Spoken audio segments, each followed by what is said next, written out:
Et si l'infidélité ne disait pas seulement quelque chose de celui ou celle qui trompe, mais aussi de notre manière d'aimer aujourd'hui? Bonjour et bienvenue sur l'Odyssée relationnelle.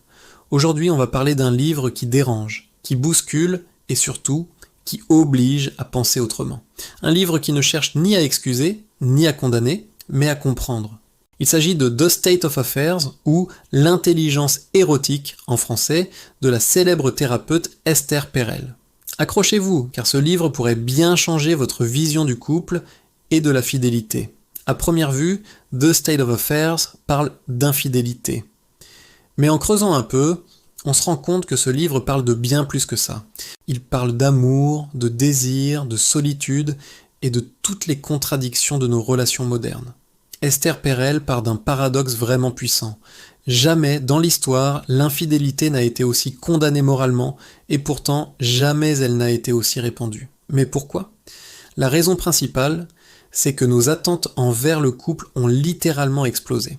On ne se contente plus d'un partenaire pour la vie et la sécurité. Aujourd'hui, on demande à une seule et même personne d'être notre partenaire amoureux, notre meilleur ami, notre soutien émotionnel inconditionnel, notre amant passionné et parfois même notre thérapeute personnel. Quand tout repose sur les épaules d'une seule relation, la moindre faille, le moindre craquement peut vite devenir une source d'angoisse vertigineuse. La pression est immense, et c'est ce terrain fertile que le livre explore. L'une des idées les plus fortes et les plus contre-intuitives du livre est la suivante. Beaucoup d'infidélités ne sont pas une quête pour trouver un autre partenaire, mais pour trouver un autre soi. Selon Esther Perel, l'acte de tromper n'est pas toujours le symptôme d'un manque d'amour, d'un désintérêt pour son couple ou d'une simple pulsion sexuelle incontrôlée. C'est souvent bien plus complexe. Parfois, c'est une tentative désespérée de se sentir à nouveau vivant, une fuite face à l'ennui ou au rôle un peu trop figé qu'on joue au quotidien. C'est une réponse au sentiment de disparaître, de s'effacer dans la routine de la relation. L'infidélité devient alors une sorte d'espace secret où l'on peut redevenir quelqu'un d'autre, une version de soi plus audacieuse, plus désirable ou simplement différente. On ne trompe donc pas toujours contre son partenaire, mais parfois contre la version de soi-même que l'on est devenu dans le couple, une version qui nous étouffe. C'est une quête d'identité perdue, une recherche de nouvelles parties de soi qui ont été mises de côté. Un autre point essentiel du livre, c'est d'expliquer pourquoi la trahison fait si mal aujourd'hui, de manière si viscérale. Autrefois, l'infidélité était avant tout une trahison sociale. Elle menaçait la stabilité économique, le statut familial. Aujourd'hui, elle est devenue existentielle. Elle ne touche plus seulement le couple, elle attaque directement notre identité. Quand on est trompé, ce n'est pas seulement la relation qui s'effondre. C'est l'image qu'on avait de soi qui vole en éclats, c'est la sécurité émotionnelle sur laquelle on avait tout bâti qui disparaît, et parfois même, c'est le sens de sa propre vie qui s'est remis en question. Esther Perel parle d'un véritable traumatisme relationnel, comparable à une rupture brutale avec la réalité. C'est comme si le sol se dérobait sous nos pieds. Toute l'histoire commune qu'on pensait vraie est soudainement remise en question. Et la confiance, non seulement en l'autre, mais aussi en son propre jugement, vacille profondément. C'est cette blessure narcissique, cette attaque contre notre valeur personnelle qui rend la douleur si insupportable. Alors, la question qui brûle les lèvres, peut-on reconstruire après l'infidélité ? Contrairement au discours très binaire du type « il faut partir » ou « il faut pardonner », Esther Perel affirme une chose claire. Un couple peut survivre à l'infidélité, mais il ne redeviendra jamais ce qu'il était avant. Et attention, ce n'est pas forcément une mauvaise nouvelle.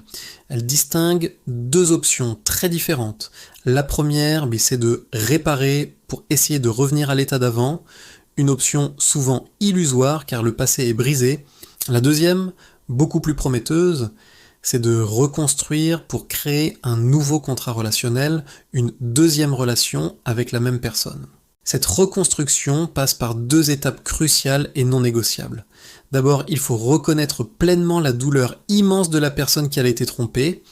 Ensuite, et c'est là que ça devient difficile, il faut explorer le sens de l'infidélité sans jamais la justifier. Il est vital de faire la différence. Comprendre ne veut pas dire excuser, mais comprendre ce qui a mené à la crise est souvent absolument nécessaire pour pouvoir guérir, individuellement et ensemble. Finalement, ce livre nous pousse à nous poser une question beaucoup plus large et fondamentale. Qu'est-ce que la fidélité aujourd'hui ? À quoi sommes-nous vraiment fidèles ? À une règle sociale ? À une personne en particulier ? Au désir qui nous anime ? Ou à nous-mêmes et à nos besoins profonds ? Esther Perel ne fait absolument pas l'apologie de l'infidélité, loin de là. Ce qu'elle propose, c'est d'évoluer vers une éthique relationnelle plus adulte, plus lucide et plus responsable. Elle nous invite à passer d'une fidélité automatique, idéalisée et silencieuse à une fidélité consciente, choisie et surtout discutée au sein du couple. Une fidélité qui n'est pas un acquis, mais un engagement actif et renouvelé où les partenaires osent parler de leurs désirs, de leurs frustrations et de leurs attentes. Pour conclure, The State of Affairs n'est pas vraiment un livre sur la trahison. C'est un livre sur l'incroyable complexité d'aimer au XXIe siècle. C'est un livre sur la tension permanente entre notre besoin de sécurité et notre besoin de désir et de nouveauté. C'est un livre sur la fragilité des liens humains. Sur l'odyssée relationnelle, notre but n'est pas de chercher des coupables ou des victimes. On cherche des clés de compréhension pour naviguer dans la complexité de nos vies amoureuses. Et ce livre nous rappelle une chose essentielle. Aimer, ce n'est pas réussir à éviter les tempêtes, c'est apprendre à naviguer ensemble, avec lucidité, même quand les vagues sont hautes.